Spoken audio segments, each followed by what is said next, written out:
Hello, my name is Matt from Official Xbox Magazine. This week on the OXM Report, we're talking to Deus Ex Human Revolution's art director, Jonathan-Jacques Belletete, about augmentation, religion, and sandwiches.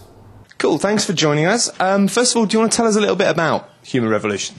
Well, it's the third game in a great series. Obviously, Deus Ex, it's considered to be one of the top series of the industry, and especially the first one. Depending on who you talk to, but most magazines kind of agree to say that it's maybe the best PC game of all time. So the shoes are quite big, to fill. The job that we had to do. So the one that we did is a prequel to the first one. It happens about 30 years before, so it's in 2027, and it's a time of like great innovation. It's really when humanity is harnessing kind of the control over its own evolution, kind of like taking it away from nature, if you want, or God, depending on who you talk to in the game. You know what I mean? And they control it through technological means. Yeah, I was going to say. I mean, it's got a really cyberpunk feel, and cyberpunk obviously is kind of a spin-off of sci-fi that kind of popped around, particularly at a point where socially there was a lot of unrest, and this dystopian thing really kicked off. Do you think, like, got stuff going on around the world now, do you think now is a good time for cyberpunk to come back?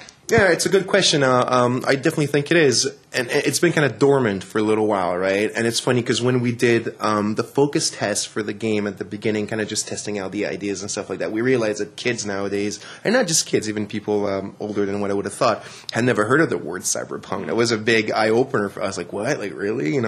Kids didn't know what it was. And the literature was kind of, has been dormant a little bit. Even William Gibson, like the books has been writing lately, are not really cyberpunk. The reason why I think it's like that, I think we live in cyberpunk today. If you look at cyberpunk literature with the idea of the internet, the networking and stuff like that, it wasn't in Blade Runner, but it's in Ghost in the Shell, and it's in a lot of the written literature. Again, the social unrest and even today, transhumanism stuff is getting is getting more and more present in our society, and like prosthetics and stuff like that. And it's almost as if it's kind of redundant to write about cyberpunk anymore or something, which is why I think we had to bring a little bit of our own spin to it to kind of refresh it a bit, maybe. So yeah, obviously Deus Ex Machina, the original game, God from a Machine, it had a lot of biblical references going on. JC, the main character, JC Denton, obviously, him playing the role in a way of sort of Jesus saving the world. In here we have Adam, so we have like kind of precursor. Yeah. We're going to see Adam getting kind of kicked out of a garden of some sort, and is it going to be pretty brutal?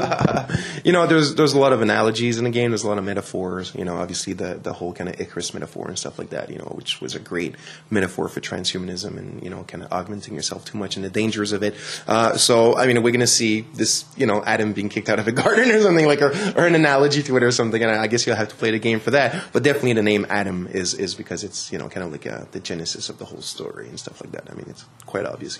Yeah, sure. And obviously, what would you say to a lot of gamers who've been kind of playing games on a variety of systems over the years will be very familiar, but what would you say to any kind of 360 fans who maybe haven't played the PC original? Yeah. A lot of the focus, for obvious reasons, is really making sure that you're staying true to the original style, but for any guys out there who kind of maybe a bit worried it might be a bit too PC for them, what would you say to those guys?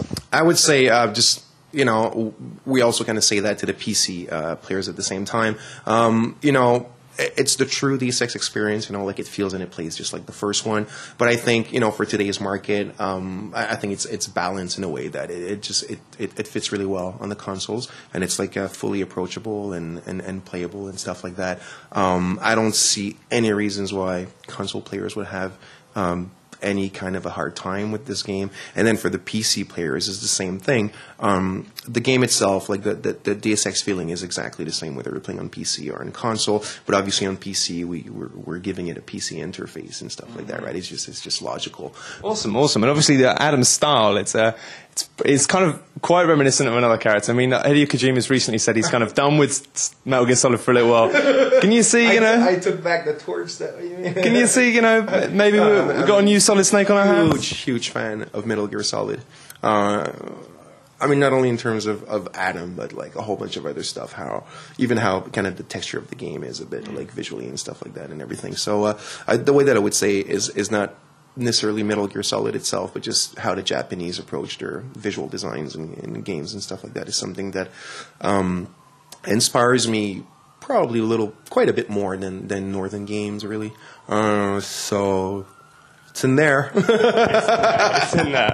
And I think finally, bit one of us.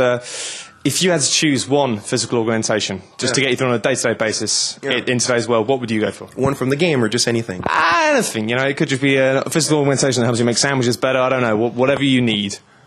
What would you choose? Well, now that you're saying it, maybe something that that I could cook, actually. That would be great. Now that you said that sandwich thing, I'm like, oh my God, could there be an augmentation? Don't get too fixated on the sandwiches. They're not sandwiches, but it's not the sandwiches, but you made me think about, hey, maybe I could finally cook a decent meal, which I can't. That's my point. Augmented cooking. Keep an eye out for the next Deus Ex cooking mama. Anyway, thanks very much for your time.